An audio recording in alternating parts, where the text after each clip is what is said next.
Lauren Dumolo walked pretty much everywhere she went because she didn't like to drive. In fact, she walked here to the Four Freedoms Park on the very day she disappeared.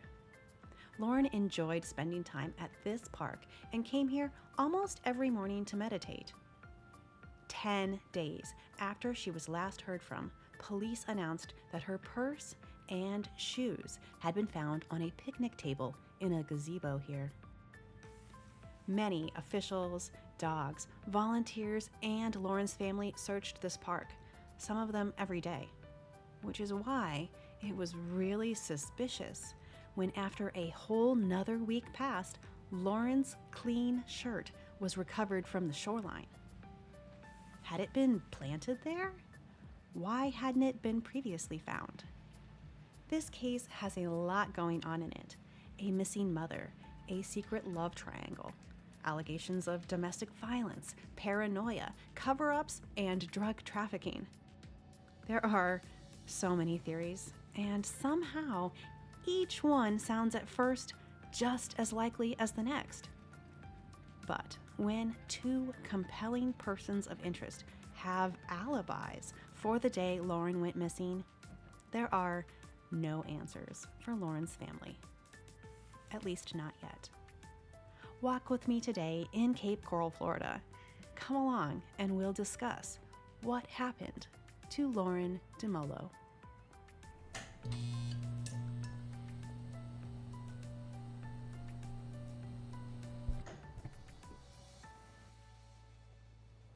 Halfway through a year that had been, let's be honest, rough on just about everybody, and Lauren Dumolo was still holding on.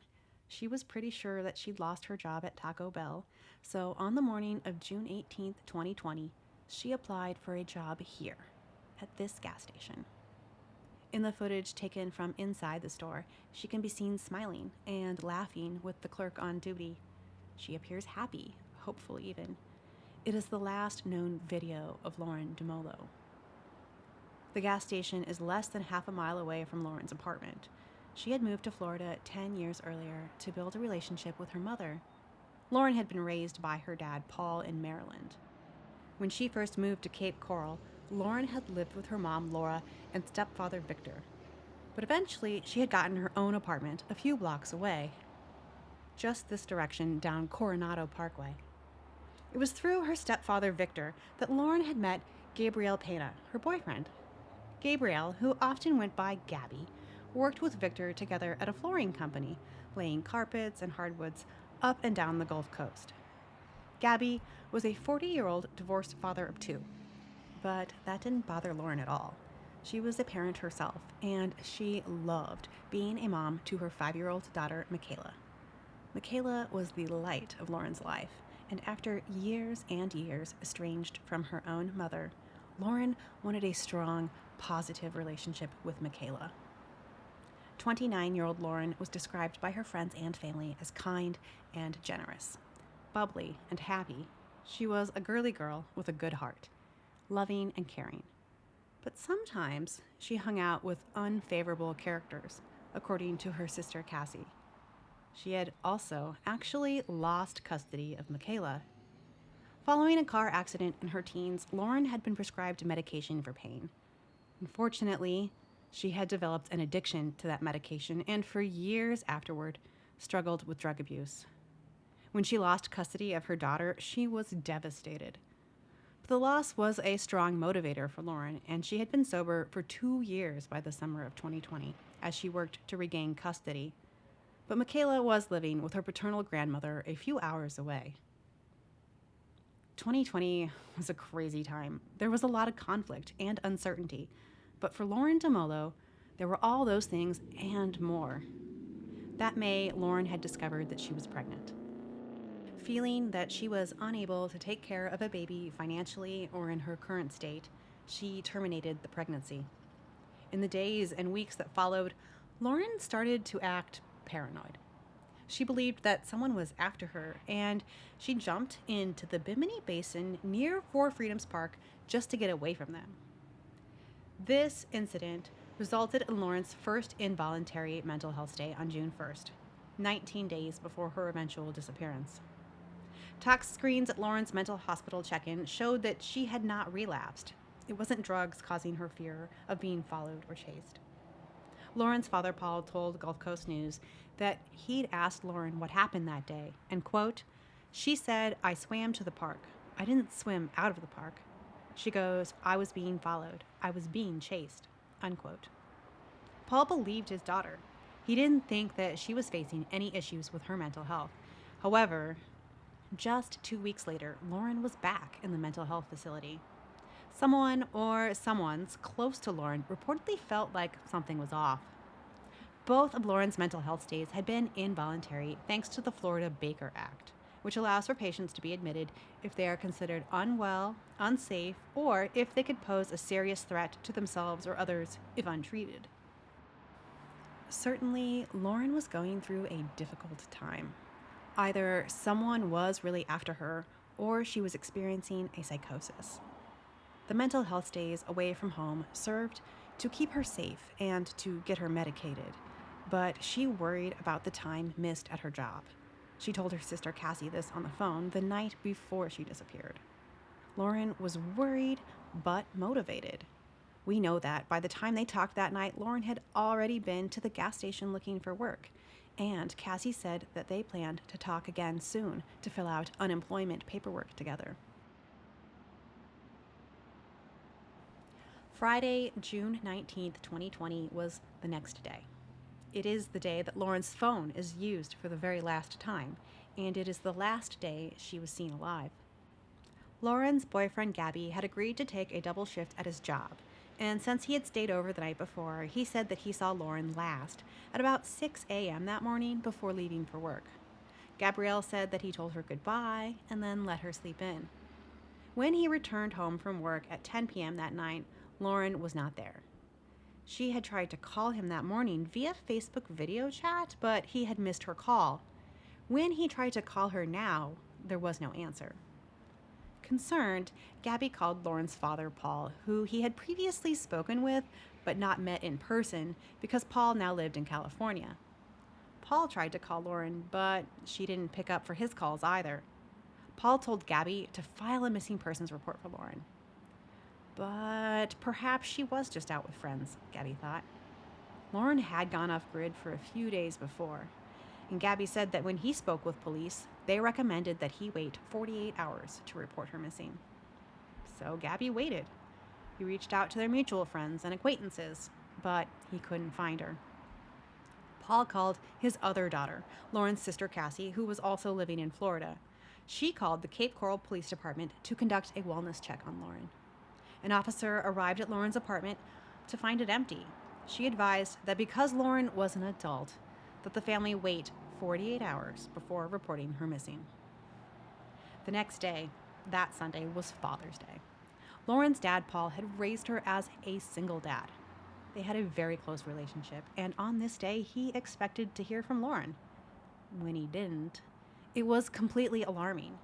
Clearly, something serious was going on. So when Lauren still hadn't made contact with anyone by Sunday evening, Gabriel filed a missing persons report with the Cape Coral Police Department. In the report, he admitted that he was there because Lauren's father had asked him to file a report. He said that he hadn't seen Lauren since Friday, and she wasn't answering her phone. Gabby also said that she had left without contact for several days in the past and had not made any statements about wanting to harm herself or others. Officers took the missing persons report. However, due to a clerical error during the filing of the report, major crimes investigators were not made aware of her case. Lauren's friends and family had started using social media to spread the news of Lauren's disappearance. Local news stations began receiving calls about it, but there had been no media alert, and when NBC2 reached out to the police department, they were told, quote, "Ms. Dumolo is not currently reported missing." And it wasn't until the afternoon of June 24th that Cape Coral Police released the following missing endangered person alert. Lauren Brittany Dumolo, 110 pounds with light brown hair and brown eyes, last seen June 19th, 2020. And the reasoning behind this missing endangered persons designation was that police discovered that Lauren's black purse had been found at Four Freedoms Park all the way back on the day that she was last seen, June 19th. This would be the same purse that we saw Lauren carrying while she was applying for jobs the day before. Apparently, a park visitor had found the purse and her shoes placed on a picnic table in a gazebo in the park. Lead investigator on the case, Detective Nick Jones, said, quote, "Once we found the purse, I immediately knew, that something was wrong," unquote. Police also found a maintenance worker who reported seeing Lauren outside at around 8 a.m. that Friday. He said that Lauren asked him if he knew of any cheap apartments available in the area, which her family felt was odd, given that they knew Lauren had already paid the rent for her current apartment in full. On Saturday, June 27th, a dive team searched the Bimini Basin and surrounding canals. The Bimini Basin is the body of water that Lauren had previously entered to avoid whoever she felt was after her. And it's the body of water right next to Four Freedoms Park, which is less than a 10-minute walk from here. Lauren often visited Four Freedoms Park, spending much of her free time there. Her sister Carrie said that it held a lot of good memories of time spent with her daughter there, and that it was, quote, where she found her peace. On June 29th, 10 days after her disappearance, there was another appeal for information on Lauren's case from the police. The new media release included photos of Lauren and a description of her tattoos. She had several: a large namaste on her right side, an Om symbol on her wrist, an NY symbol on her pelvis, and rosary beads around her left ankle. Things were really starting to feel dire. Nearly daily searches of the park and neighborhood weren't turning up new leads. Then, on July 2nd, while searching the Four Freedoms Park again, Lauren's sister, Cassie Carey, spotted a shirt in the sand by the waterline. She said, quote, "We ran over to it, and it was this burgundy lace shirt that Lauren commonly wore." They compared it to a photo of Lauren in the shirt, and the patterns matched. Police were called to the park to collect the shirt, which appeared clean and not at all as if it had been in the water for 2 weeks. The discovery was incredibly unnerving, and when asked how she felt at the time, Cassie responded, quote, "It's panic. It's, oh my God, how did this get here? Because we've been frequenting this park a lot." Could it have been planted there? They wondered. Detectives pulled footage from park cameras, but unfortunately, the available videos were not helpful, though they did show some unidentified men kicking around in the sand, possibly uncovering the shirt the night before. Unfortunately, the gazebo where Lauren's purse and shoes were recovered had not been within the view of a camera. Lauren's phone had been found in her apartment, this one right here. For some reason, it had not been in her purse.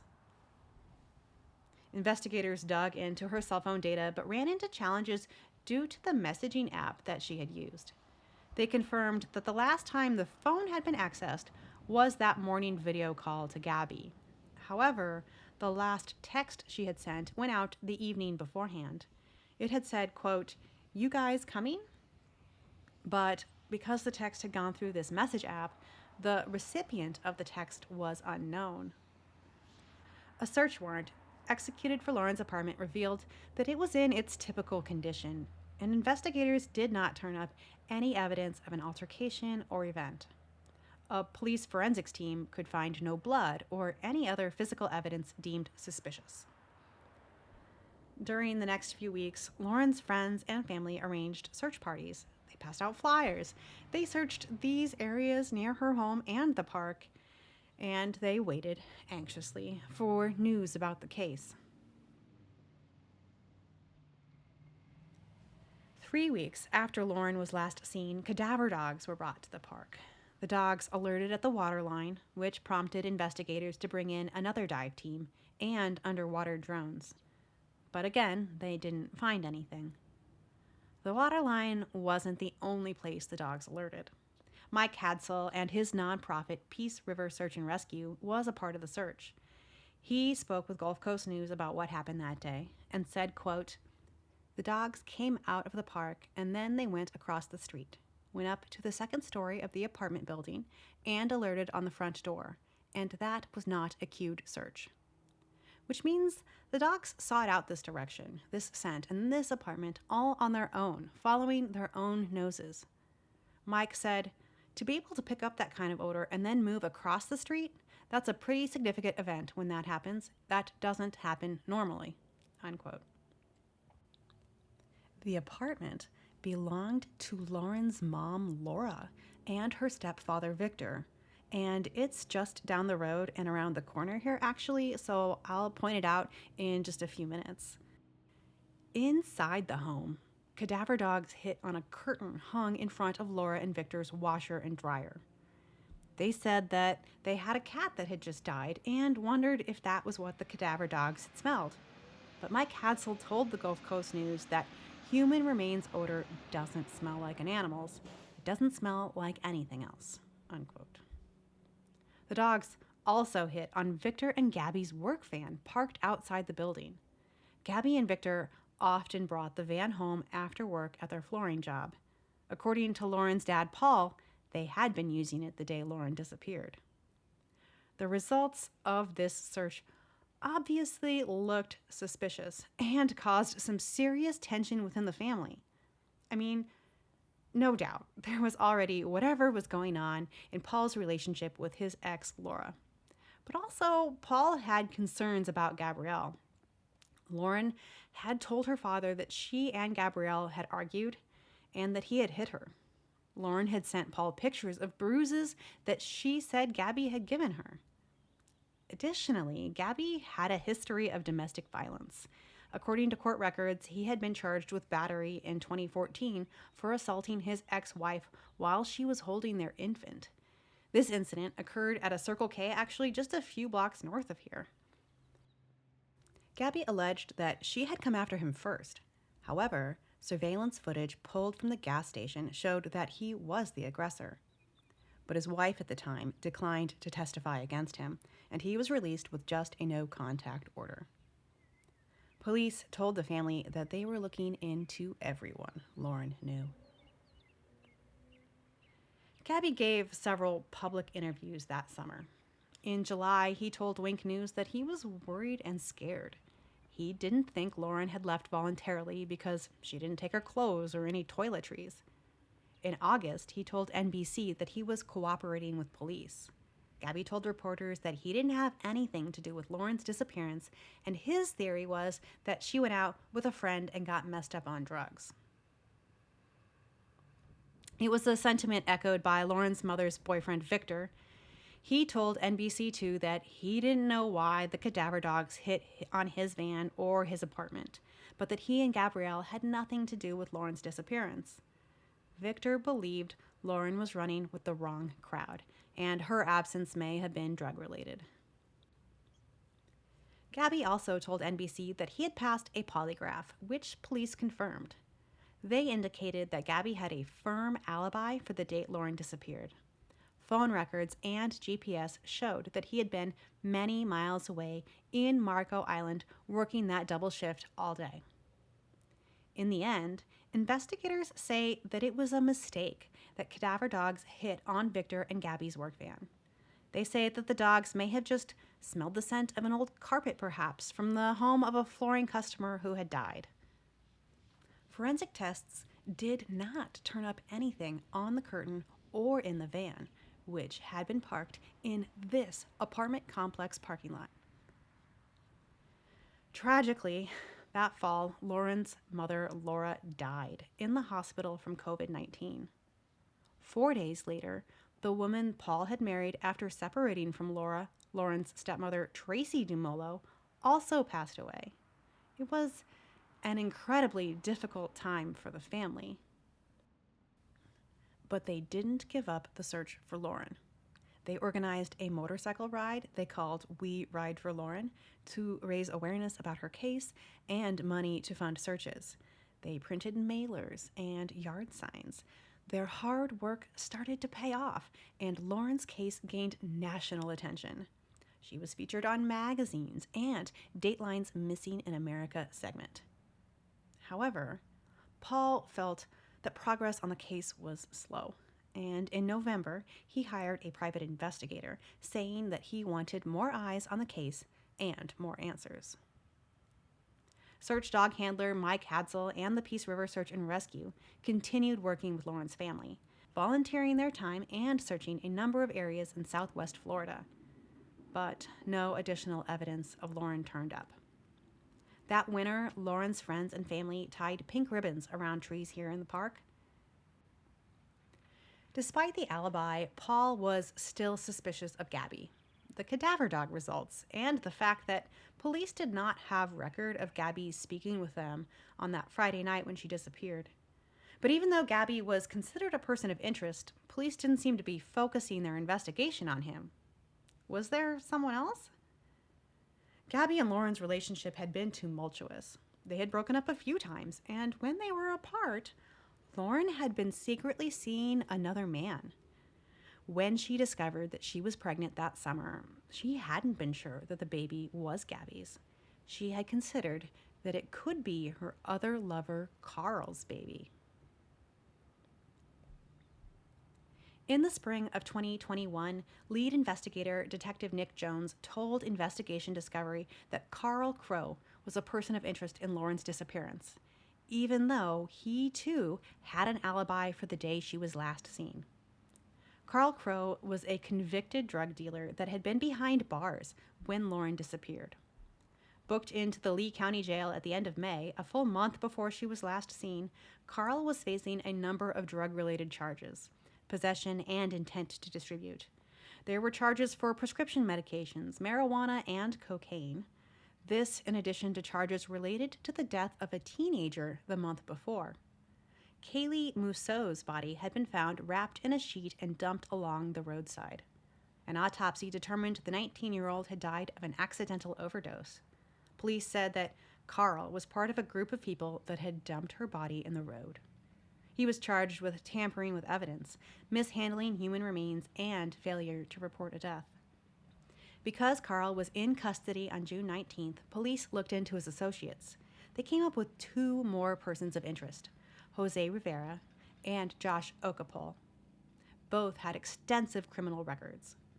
When interviewed, Josh Okapol told investigators that he said hi to Lauren when he saw her walking by his apartment around 10 a.m. the morning she disappeared. He said that she seemed happy and was smiling like nothing was wrong. This sighting makes him the last person to ever see Lauren alive. There are no more sightings of Lauren after 10 a.m., and it is coincidentally also the last time Lauren's phone was ever used, the supposed time of her very last video call to Gabby that went unanswered. Authorities are vague about what else ties these men to Lauren's case. It is still an open investigation. However, there is speculation that the "you guys" Lauren addresses in her final text message could be Jose and Josh, and speculation that Carl is responsible for arranging Lauren's disappearance. When considering Lauren's actions and paranoia in the weeks leading up to the day that she was last seen, Lauren's sister Cassie wondered if maybe she did witness something dangerous happen. Maybe Lauren felt that people were, quote, trying to make her be quiet. In the fall of 2020, more than a year after her disappearance, a body was found in nearby North Fort Myers. Cape Coral Police Chief Anthony Sizemore told reporters that there was a, quote, good possibility that the skeletal remains were Lauren's. Investigators sought Lauren's dental records, and the bones were quickly determined to not be hers. The remains belonged to Brianna Tennant. It was a sad and very difficult situation because for Lauren's dad, just knowing what happened would be nice. The not knowing keeps Paul up at night. He describes the past few years as an emotional roller coaster. Lauren's sister, Lindsay Smith, says that the experience has been seriously detrimental to their family. I want this to end, she said. I want this nightmare to end and just know she's at peace. Paul said, quote, It's never going to end until I get an answer. I always said that, and I will never give up. Southwest Florida Crime Stoppers is offering an $8,000 reward for information in Lauren's case. She's 5 foot tall, 110 pounds, with light brown hair dyed blonde, and brown eyes.